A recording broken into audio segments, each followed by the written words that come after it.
Hi, everyone, and welcome to Fierce Conversations with Toby, the show where we discover the silver lining in life's most difficult stories. I'm your host, Toby Dorr. Hello, this is Toby, and I'm so excited to introduce you to my next guest on Fierce Conversations with Toby. Uh, this is my guest. Do you go by Bex or by Becca? I've seen both names.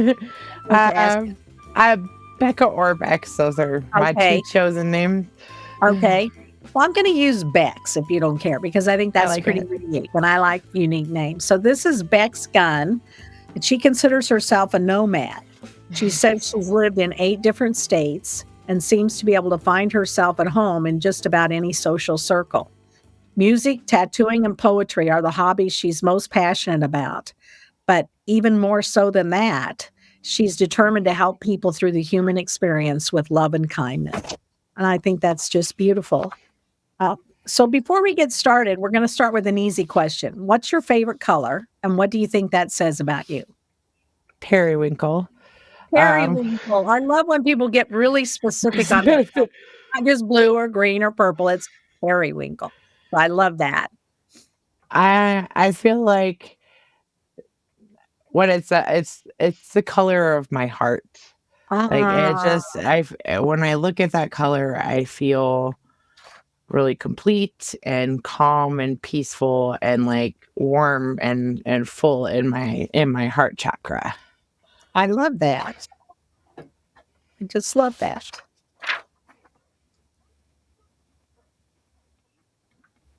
Okay. You're the first one that's picked periwinkle, so I love that. I'm gonna have to go do some research on periwinkle. I have a whole stack of books over here on colors because colors are so important to me, and I love knowing where the color came from when they first made it into a paint. You know what ingredients they found to make a particular color, and when they started using that paint color, and then what colors go with other colors and what colors clash with other. I just am so into colors, so I think that's really interesting. I You'll bet have to let me know about periwinkle I later. will, I will. I think that's a great story.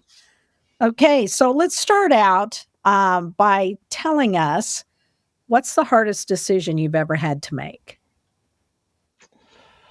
Uh, Honestly, the hardest decision that I ever had to make, I would definitely go with the the time that I left state and I had to leave my kids behind because I was in active addiction and I had to leave state because I couldn't stop using, like, honestly.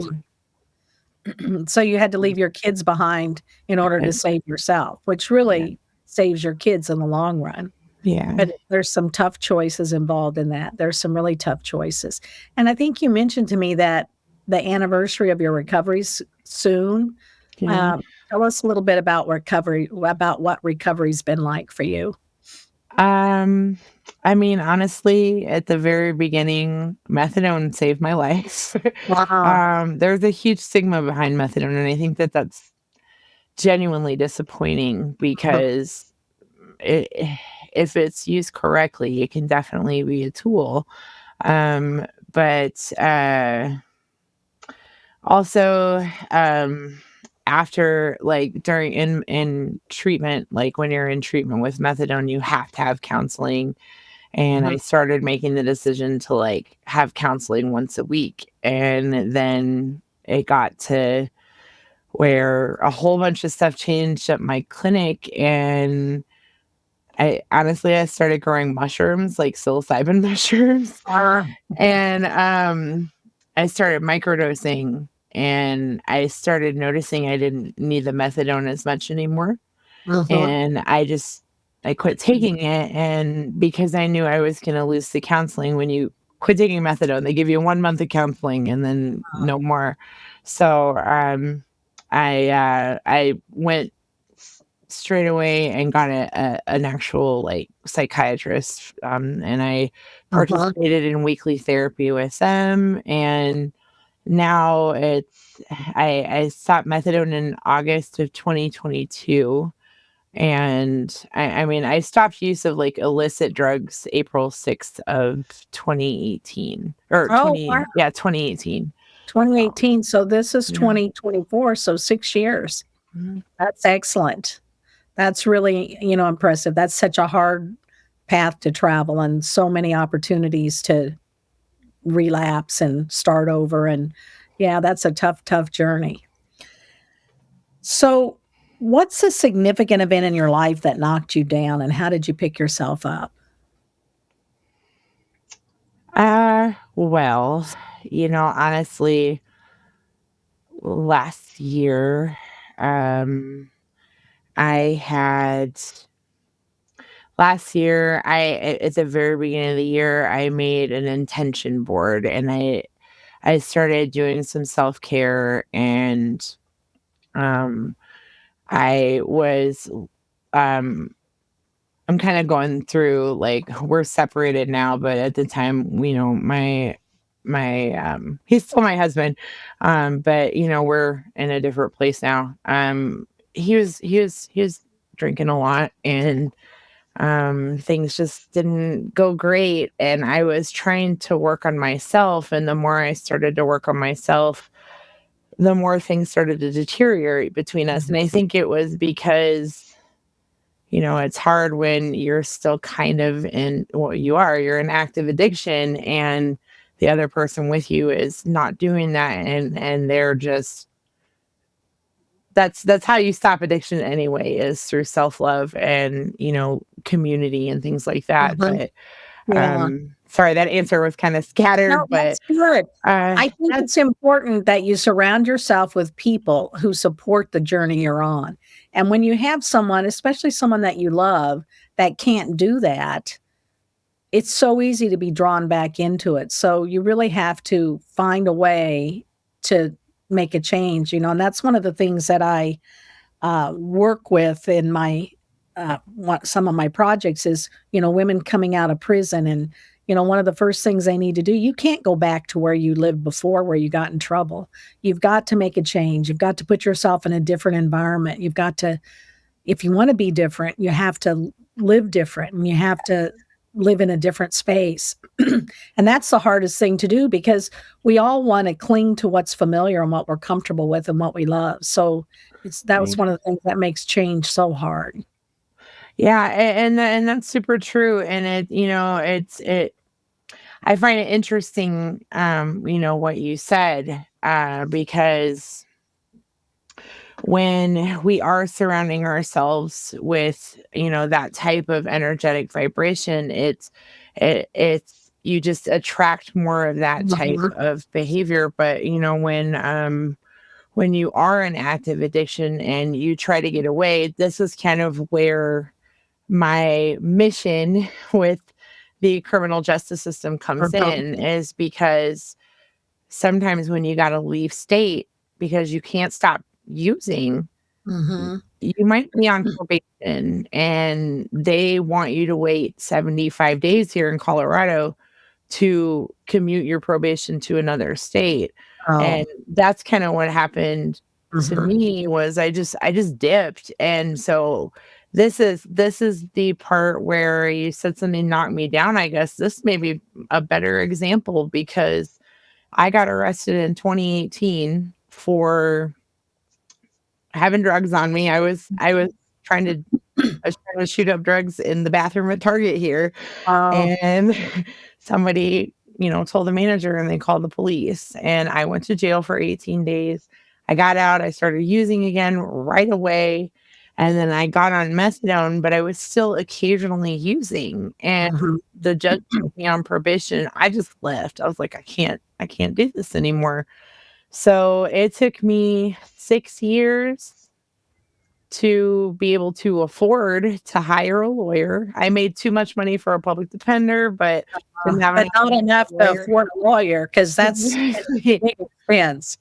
I Yeah. mean, honestly, the lawyer that because I got a great job here now. I manifested a whole new life after I started putting in love for myself. Uh-huh. My life changed, and I just it did. It's full of gratitude and abundance all day, every day. And I got a lawyer and he worked with me to make sure I could, pay what I could afford to pay, and then, gave me the option to pay it out. And Mhm. I had to go sit in jail, and that's where this whole mission started, and I feel it, like, this is part of my purpose. So tell us about that mission and that purpose you feel called to. Yeah. When I was in jail, this was last month, actually, I just got done fixing all Uh-huh. this stuff. But when I was in jail, I interacted with multiple women who are addicted to things like, I mean, some are addicted to like meth or heroin.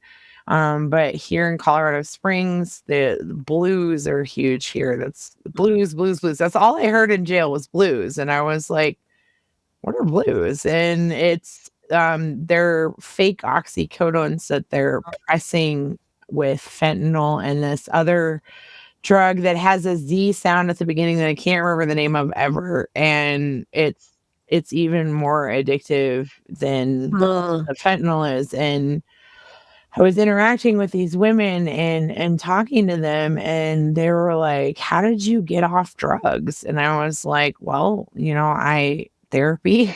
Yeah, Ther therapy does wonders. That's a my big help. my daughter didn't talk to me for 3 years, and we're really close now, and she was like, "Mom, you're the reason you're proof that therapy works." Yeah, yeah. That's really important. And, kudos to your daughter for giving you the space to get through it and then coming back into your life and supporting you. I mean, she's got to look at you and feel inspired that you've given her this role model that you can overcome. And Yeah, that's pretty powerful. I mean, it's easy for people to live a great life if they've never had a challenge that they've had to overcome, but overcoming those challenges make you such a stronger person. this is true. So I just watched there is a great documentary on TV about OxyContin. It's called Painkillers, I think, and it's really good. Um, but I also had 2 knee replacements in this past 12 months, and after the knee replacements, they prescribed me OxyContin, and I was terrified to take them because of all the stories you hear about how addictive they are, and I went to the doctor and I was like, "I just don't feel good taking these. I'm so worried I'm gonna get addicted," and he said, "Well, how many are you taking?" And I said, "1 tablet twice a day," and he Oh, said, dear. "You're gonna be fine." But I just there's such a stigma out there about OxyContins. And, if you watch that documentary, I think that the drug company that manufactured it really created that negativity because they encouraged doctors to prescribe more and more and more so they can make more money. And I think that's where some of the addictions came from. It's true. It might still be on Hulu, I'm not sure, but I think it was Hulu had a show with Michael Keaton called Dope Sick. And Ah, it covers the story of the Sackler family, and it also covers like the OxyContin like sweep that went through the Appalachia area. yeah. And, I mean, it was really powerful, I'm gonna have to look that up. I'm gonna look that up. The one I watched was called Painkillers, and it just okay. came out, but it was really good. And it was reported from the perspective of the federal and state attorneys who were trying to hold Purdue accountable for Sure.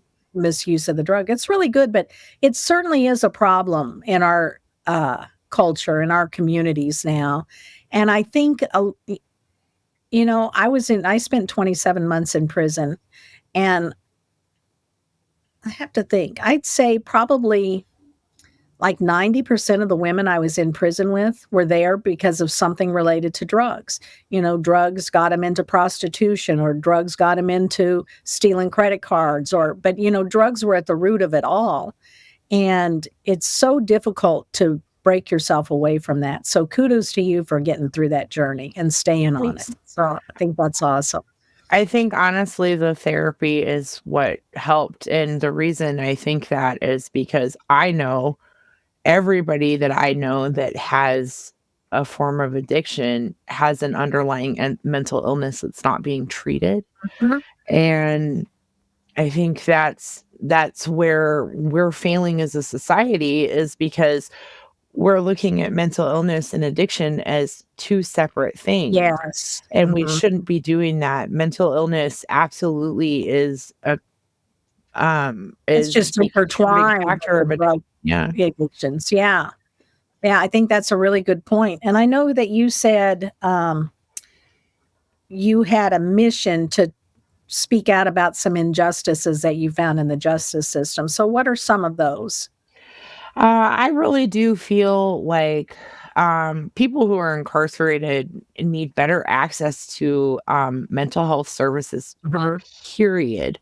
Um, when I was in jail, I'm prescribed lithium. I take lithium once a day at bedtime because Mhm. it helps with my bipolar disorder because I don't make enough of it. And they told me, "Bring your pill bottle in, they'll give you your script." They wouldn't give it to me, Mhm. and I kept asking for it, and they're like, "Put in a kite." I'm like, "What's a kite?" A kite Yeah. is, you know what a kite Yeah, is. the form you fill I out and give to the administration, and the cool thing about kites is they're required to answer them, so they can't just ignore them. But lots Right, of times they just answer no. right, and I asked the depths, I was like, "How long does it take to get a response on a kite?" They're like, "Minimum 48 hours to a week," and I'm like, "I'm leaving in 2 days." I knew I was getting out because I was just Yeah. trying to fix my probation sentence, Mhm. which I did. But, no, I knew I was gonna get out, and I was like, I need my medication, like, Mhm. I don't like missing it, I feel strange when I don't take it. They wouldn't give it to me, and I also, because of drug use, have terrible teeth, like, just pretty much mental health access and access to, like, basic pain relief. Like, on Mhm. lithium, you can't take anything but Tylenol. That's all I Yeah. asked for, and they're like, "No, you have to have an order." Yeah. I And know in prison, I fell and broke my leg, and it took them 10 days to X-ray it. And in that 10 days, they didn't even give me aspirin. I was laying there with a broken leg, and I can understand the reasons behind the way they do things because they don't want more drugs in the prison than they need to have. But there has to be a balance. When someone needs something, you need to give it to them. And when you go into jail or prison, excuse me, I got a twinkle in my throat. When you go oh, into jail or prison, the first thing they do, you can't bring your medications in with you. And there are some medications that are dangerous to just stop cold turkey. And it takes them forever to approve, and oftentimes they don't. And I have a story in my book. My first roommate in jail was a girl who was just 19, and she was just like a little girl. But she heard voices, and these voices told her to hurt people. And she tried really hard to keep these voices at bay. Well, when she got arrested, she was on medication that did that for her.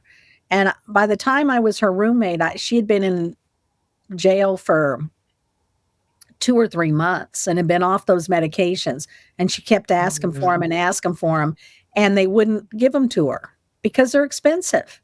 And one day, uh, hopefully Mark can cut these out. One day, she just lost it, and she started hitting her head against the wall of the cell and hitting her fists against the wall and pushing the button and screaming, "I need my meds. I need my meds. I can't make these voices stop. They're telling me to hurt people. I don't want to do it. I don't want to do it." They just had this fit. And so the first thing, of course, they did is run in with a bunch of officers to arrest her and put her in SAG. And oh, and of I kind of course. proceeded and said, "Now just stop. Go get her some ice so we can put on her hands and get the swelling down, and let me calm her down. But she needs help. You guys need to act here. You need to do something. She needs more help than you can give her." And they listened to me. I was just stunned. But the next day, they took her to the mental hospital, which is where she needed to go so that they could evaluate her and get her on the right medications. But you can't just rip people from their medications and expect them to function in a really tough environment of being in jail or prison. I mean, that takes every ounce of strength you have to just get through being there, and to have to do it without medications that you need to have to keep you level and calm is just not acceptable. They're Agreed. just need to be some changes there. So what other things did you see that you thought needed change? I mean, honestly, I think my main focus, like I said, is primarily mental health and addiction, but just even the living conditions are so Mhm. atrocious. I do know, like, the last time I was there, before I was doing the 3 days that I did, when I got arrested for this charge, um, they I don't know, it's honestly, I feel like people who are incarcerated need some sort of advocate for their basic human rights to be treated like human beings. We Mhm. we are all part, like I like you said, we're all part of the human experience, and we're sitting here like I had to beg for toilet paper the Yes. when I got arrested the first time. I Women in was high products, I didn't need them luckily, but everyone else did, and there's a shortage of them. I mean, when that's ridiculous. when I got arrested for this charge, I was really addicted to dope, like, really addicted to heroin, really addicted to meth, and I had been up for 3 days when they arrested me.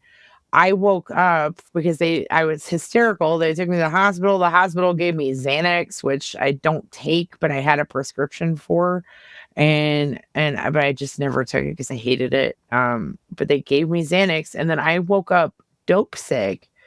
And Mm, I mean, I don't know how experienced you are with opiate withdrawals, but I'm not at all. it feels like you're dying. The body thinks it's dying. And Mhm. heroin withdrawals can kill you because you die from the side effects of the withdrawals. Like Yeah. you get really bad diarrhea, vomiting, I mean, shaking, like the inside of your bones hurt. And I remember it's funny because when I was in jail the last time, I remembered the dep from the last time, and she was a Uh, total asshole to me. I'm sorry, they didn't mean to cuss. yeah, no, that's all right. She was terrible. Like, honestly, she was making fun of me to another deputy, and when I came in this time, she's like, "I remember you," and I was like, "Yeah, I remember you too. Mm, yeah. Love you." Yeah, that's tough, and, I ran into a lot of officers who I felt were just there doing the job because it was their only chance in life to control somebody. Mhm. At the same time, I ran into some beautiful, wonderful officers that did advocate for us in certain instances, and, I think there is a problem there because corrections officers don't make a lot of money, so they don't really attract a high class of people, and, it's just kind of, a vicious circle, and gosh, we throw people in prison for the Everything. craziest thing, you throw them in prison. I was in jail with this one woman who kept coming back for not paying child support. She had 5 kids, and she was a drug addict, and she was a prostitute, and she lived on the streets, and so, the police would pick her up through raids at different places and bring her in, and she'd always have a warrant because she wasn't paying child support. It's like, how in the world do you expect her to pay child support? She doesn't have a job. Maybe we should do some kind of training or some kind of, drug therapy or counseling so that she can make money, so she can pay her child Yes. support. And throwing somebody in jail for 30 days, how does that help them pay their child support? Because if they do have a job and they are trying to get through, then being in jail for 30 days causes them to lose their job. So then they really True. can't pay their child support. It's just a catch 22. There's so many ridiculous things I in our think justice system. sorry. That's all I think I don't think this is my personal belief is that, I mean, we live in a capitalist society, and they're privatizing correctional facilities. Now all right. most Yes. most correctional facilities are privatized. They make Mhm. That's where I money. broke my leg, was in a private prison. Yeah, and they Rid and they make money every time they stuff somebody in jail or prison. That's right. And Some of those organizations that build private prisons, um, like they just built one in Arizona, I think it was, but let's just say a state because I can't swear it was Arizona. But those private prisons will come in and they'll build a prison and they'll contract with the state to take, their state inmates. But in their clause, they write that the prison will always be at 90% capacity or above. And if it's not, the state has to pay them a penalty. What? Because they get paid by the inmate, by how many inmates they have. So if they don't have 90% or above, the states have to pay a huge penalty. So, of course, their goal is to keep those prisons 90% full or above, which just means throw somebody in prison for whatever you can find because we don't want to pay that fine this month. It's ridiculous. Yeah. They're breeding recidivism just to make money. And You're right. I don't think they're doing it just inside the correctional system. I think it's inside the judicial system too, because every time you take an inmate from El Paso County Jail, yeah, I'm calling them out because boo. But every time they take an inmate from El Paso County Jail over to the courthouse, they get $100. Yeah. Yeah. I mean, it's just ridiculous. And, the phone calls of these phone companies, they charge, $2 or $3 a minute for people to make phone calls from prison. And it's our only option. They don't have a choice. So especially when you're in a women's prison, how can these mothers stay in contact with their children and be a benefit to their children's lives? And ripping them out of their children's lives does not benefit the children. There needs to be a way that you can continue to parent while you're incarcerated in a way that's healthy for the kids. And that starts with affordable phone calls. And boy, I saw a statistic, I can't remember it now, but the prison phone system, the company that provides those calls, made more than one of the biggest capitalist companies in America, in this particular statistic that I saw. And it's just ridiculous because you have a captive market, literally and figuratively. They'll have no other way to make a phone call. And phone calls and mail and visits are lifelines to people that are in prison or jail. And sometimes they put you in a prison that's a 2 or 3 hour drive for your family. And if you come from a family who isn't affluent and have extra money to just get in the car and drive and stay at a motel to come visit you, I mean, people don't get visits.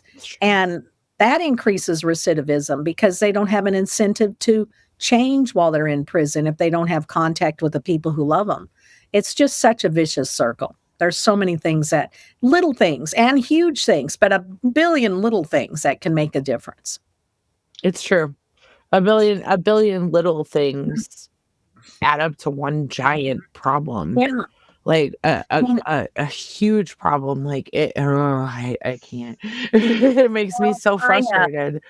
But the best friend I made while I was in prison happened to be a woman who ended up getting a federal death sentence.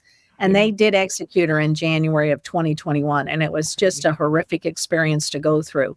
But I wrote to her, when they set her sentencing date, and they returned her mail to me because I put it in a blue envelope. Envelopes can only be white to people on death row. Like, if somebody's on death row, for gosh sakes, I think they need pink and purple and green and periwinkle envelopes, because what do they have in their life but nothing? Nothing. So what does a colored envelope hurt? It's the stupidest thing I ever heard of. I think or that put a return label on it, a mailing label with your address. They return them. Well, I can see that people might stick drugs under the label, and but so just tear off the label, but give them the stinking letter, or throw the envelope away, but give them the letter. Yeah, let them have the contact with the people that are trying to lift them up and support them through this journey. It's just ludicrous, some of the things. And there's some. Someone told me recently that their loved one was in a prison where they decided they weren't going to give them the actual mail. They were just going to scan them and give them the letter. So you can't send them a card or anything because they don't allow. And it just doesn't make sense. It just doesn't make sense. It's not right. I mean, honestly, it's like our country has gotten so big and full of itself that we've decided who gets to be human beings and who doesn't. Ooh, And that's really that's really disappointing. And, like Portugal, for example, they are a case study for what you can do with a country, um, politically and like through mental health care. They have a whole thing. I don't know all of the details. I've read the article like 3 or 4 times, but I'm old. uh, but they basically turned everything around. They had a really high use of or not use. They had a really high drug crime rate, uh-huh. and they turned it to where they stopped incarcerating people for drug charges and started applying things like support through your community, helping you get a Yeah. job, giving you a place to live. Huh? And I work for a major mobile carrier, and I talked to people all day long, and I talked to a guy who was actually in Portugal, and he said the articles are true, like everything about Portugal, the way they kind of run things, because Uh-huh. they keep the idea that everybody is a human being, not just the people who aren't criminals or who don't do drugs, because drug addicts crime is a side effect of doing drugs. Like, I mean, it's not an excuse, but because you just, you It's the shouldn't do crime. result. Yeah. I Mhm. think you go back and in this, documentary I was telling you about painkillers, they said they had done this study that where they traced the crime rates and laid them on the same chart as they charted the crack. Here comes my dog. I'm dog sitting. And, they laid them over the same chart where they, tracked the crack drug problem. And they matched. So the crime rate went up at the very same rate at the very same time as the crack addiction rate went up. So I really do think if we can tackle drug addictions and give people other options or ways to help them instead of just throwing them in jail, that doesn't get somebody over a drug addiction. We would see a huge reduction in our crime rates. It's true. So, yeah, I think that's so important. So, who's been your most important mentor? Oh, honestly, this is gonna sound like a cop out, but I swear it's not. Every human being that I have ever come into contact with has helped shape how I react to the world around me. Like, I love that. everybody has mentored me in one way or another, because I mean, you grow through what you go through. So, I don't have a single specific one, because I'm trying to interact with everybody, Toby. I want to spread I love to love all it. the people. I love that. That's beautiful. And I think that gives us all something to stop and think about too. If it's true that every person you interact with shapes that person's life, then makes you kind of think twice about road rage and being impolite to the checker at the grocery store for something that's out of their control. I mean, Mhm. it really makes you stop and think that the whole world benefits if we're just kind people. It's true. Nobody benefits from anything that's angry or mad or it just kind of makes you stop and think, I think, what an impact we have on those around us without even knowing it. Honestly, I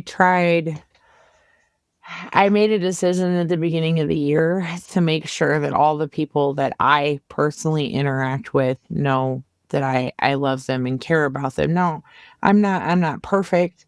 I definitely mess up. I've definitely been an a-hole to some people sometime. Mhm. I'm my parents' caretaker, and I was late yesterday to go to work, and my dad said something and he didn't hear me, and I repeated it and I sounded snappy. Ah, And I called him when I got to work, and I was like, "Dad, I just want to say I'm sorry if I sounded snappy with you. I wasn't yelling at you. I was frustrated and I shouldn't Mhm. have reacted that way. And just me even calling and sending that type of kind gesture out, Mhm. helps him know that I just had a bad reaction. And I think And I think that's beautiful because we sometimes we can't control an instant snap that we do, but to go back and acknowledge it and just let the person know I did that, and that isn't what I wanted to do. That's a game changer. That's just yes, huge. Yeah. accountability is super important. And Mhm. I it took a long time for me to get to that point where I was like, "Oh, I did this. I'm responsible for that," because Mhm. the only thing I can control, the only emotions and behaviors I can control is me. And so I need to make sure that I control that, because if I'm putting out, like you said, if I'm putting out like anger and negative energy and vibrations, that actually attracts those kind of vibrations towards you. Yes, So when that's you put true. out gratitude and love and kindness, that's what you get back. Yeah. Yeah, I think that's beautiful. I think that's so true. And in this conversation, I'm just realizing I think people will be so surprised to learn how much they can learn from a recovering drug addict or from someone who's been in Well, you gave prison me or goosebumps, or Toby. yeah, I mean, there's so much wisdom that comes through going through something. And, there are a group of people we all know that would say, who cares about drug addicts? Let's just get rid of them. But that we all have a place. We all have something we can offer to the world. And I think trying as a country, trying to get the people who are in an addiction or, you know, homeless or whatever they're going through, if we can try to lift them up through that, we'll all benefit. I think so It too. doesn't solve the problem by just cutting them off. Yeah. It's true. That's kind of what I was trying to not utilize, that's not the right word. That's kind of what I was trying to express in when I was in jail, because I mentioned before, I spoke with so many women who are addicted to drugs. And Mhm. a couple of them asked me if I would be their sponsor, and I was like, "Well, I mean, I'll chat with you and we can Uh-huh. hang out and have coffee." I don't do the AA or anything. I Not that it's not a wonderful program. It is. They have a little bit more rigidity on what recovery looks like, and recovery looks different to everybody. And just like I don't subscribe to religion, I don't subscribe to NAA, and it's only because um there are just a bunch of rules. And I mean, yeah, some people do need that level of rule, but Uh-huh. I smoke weed, I do mushrooms, but I don't go out and I don't do heroin, I don't do meth. I'm not selling my ukulele, my beautiful $500 Martin ukulele, so I can go pick up some dope. I'm not doing that Yes. anymore. I'm not leaning into addictive behaviors. Um, Being in recovery doesn't mean being sober. It means ceasing the pattern of addiction. Yes. That's perfect. My husband always tells me, I don't drink. I mean, I might have a sip of wine or something on or champagne, whatever it is on New Year's Eve, but I've never drank a whole drink. And I never drank because I had 2 grandfathers who were alcoholics.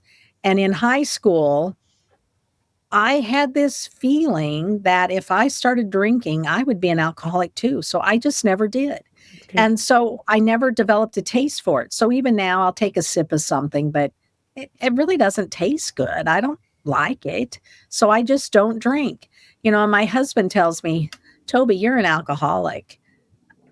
An alcoholic doesn't mean you drink. There's so much more behind it. And perhaps he's right. And I was somehow intuitive enough to know that I had that problem. And so I just never fed it. That's But good. which was a blessing. But you're right. It isn't, being, it doesn't mean not being sober. It means changing your life. Mm-hmm. Changing your life's what you need to do if you want to stay sober. You can't just and do nothing else. It won't work. It's true. Because I mean, you can be sober all day long. Uh-huh. You can not do anything and that's fine. I maybe one day I won't smoke weed. We'll see. But you could be sober all day long, but in the end, if you're not working on what's causing you to cycle on this behavior of use, then nothing's really going to go anywhere, and you're really only living half of a life. You're not unlocked because you're still holding stuff in for yourself, and you got to get rid of that. You got to shed that part of your life so you can build a new one. I've lived like 8 lives in this lifetime, so Yeah. I love that. I've written down so many things that you've said that are impactful. And I'm going to have a hard time titling your episode because there's like about 9 perfect titles. So this is going to be good. Call it periwinkle. Yeah, I might. That's one of my options. Yeah. Yeah. So, what's one question you wish I'd asked? That's a toughie, Toby. Let me see. One question that I wish you'd asked. What's something you want to share with us that we haven't talked about? I'll share something that we haven't talked about. Honestly, you asked me so many like thought-provoking questions, and I'm stuttering on that one. So I guess I'll just share something. I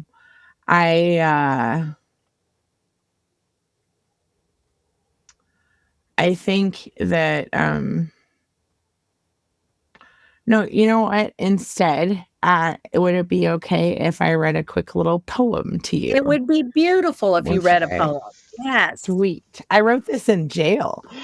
Oh, cool.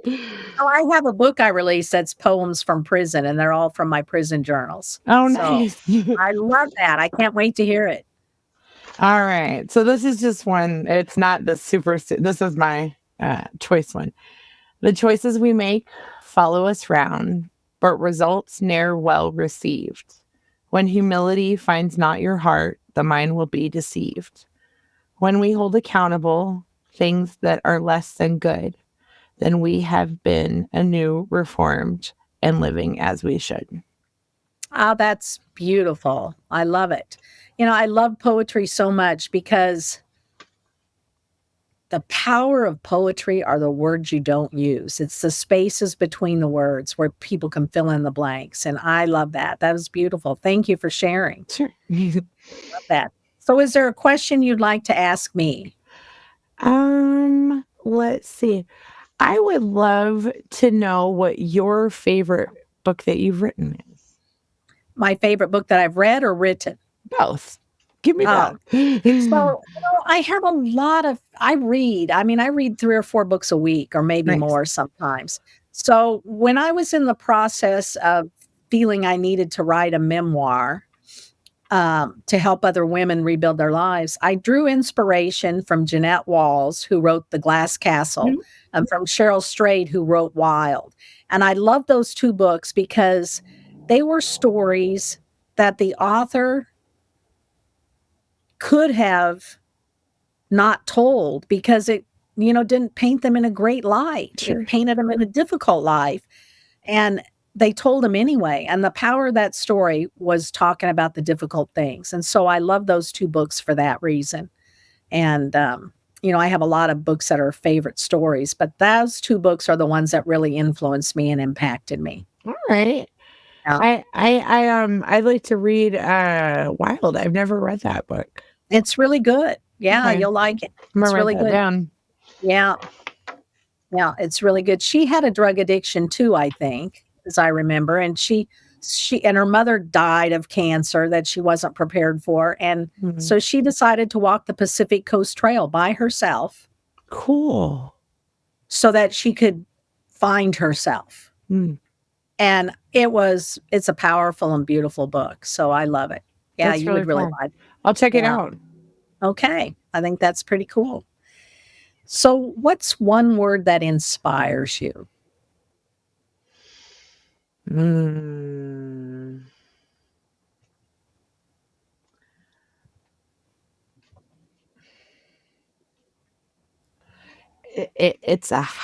It's two words, but it Okay. has one meaning. I heard this from Neil deGrasse Tyson, whom I'm going to go see in November. He's going to be speaking here, and I'm really Oh, excited about cool. that. Yeah, I'm super into that space crap. Uh, but is cosmic perspective. I love that. Mhm. I love that. And what's that say to you? Cosmic perspective tells me to when I start to get overwhelmed with my daily life, I take a step back. Think about Carl Sagan at the beginning of Pale Blue Dot, where he's like, "This is us," and Mhm. it's a little pale blue dot. Um, at at that point, when you look at any problem that you have to face, and you step way back, think about stepping way back into like I kind of let the universe like, I listen to the stillness that sits, like, right here. Some people call that God, Mhm. but that stillness, I listen to it, and I think about things on a bigger level than Yeah. just me. So, Uh-huh. a cosmic perspective, what's going on everywhere with Yeah. everybody? Because 'cause we're all part of And a that we all collective. do have an influence on things way bigger than us. We just Yes. don't know. And Yeah. that's why the way we treat others is so important. A lot of people are still asleep, and that Mhm. they'll wake up eventually, hopefully, but, I love that. I just love that. Well, thanks so much, Bex. I've loved our conversation. And mm, like I said, I think people are really going to be inspired to hear what they can learn from a recovering drug addict. So I thanks so agree. much for being vulnerable enough to share with us. Of course, thanks for having me, Toby, I really appreciate So you. welcome. Thank you. You have a wonderful day. You too. Thank you for joining me on Fierce Conversations with Toby. Your support and listening means so much to me, and I hope today's conversation makes a difference in your world. If you would like to support this podcast, there are many ways to do so. I found these ways tend to help the most in getting our message out into the world. Number one, subscribe to the show on Apple Podcasts, Spotify Podcasts, YouTube, or wherever you listen to or watch this podcast. If you can leave a 5-star rating or a like on this episode on YouTube, that helps even more. And if you leave a comment or a review, that helps the most. The next way you can support Fierce Conversations with Toby is to join our Patreon at patreon.com/fierceconversations. All tiers come with a downloadable digital gratitude journal created by me and membership in a private Facebook group that I also lead. Most importantly, 10% of all proceeds from your subscription will go directly to donating my workbooks to women in prison. Finally, sharing the link to this show with your friends, family, and anyone who wants to listen is appreciated more than I can say. Thank you again for joining me today and supporting this show by listening to it and sharing it with friends. Fierce Conversations is created and hosted by me, Toby Dorr. Produced by Number 3 Productions. The theme song that you're hearing now, Groovin', was composed and arranged by Lisa Plass. Lisa also plays the flute for the theme, with Carolyn Parody on piano and Tony Ventura on bass. Find out more at tobydor.com. This is Fierce Conversations with Toby. Escape your prison.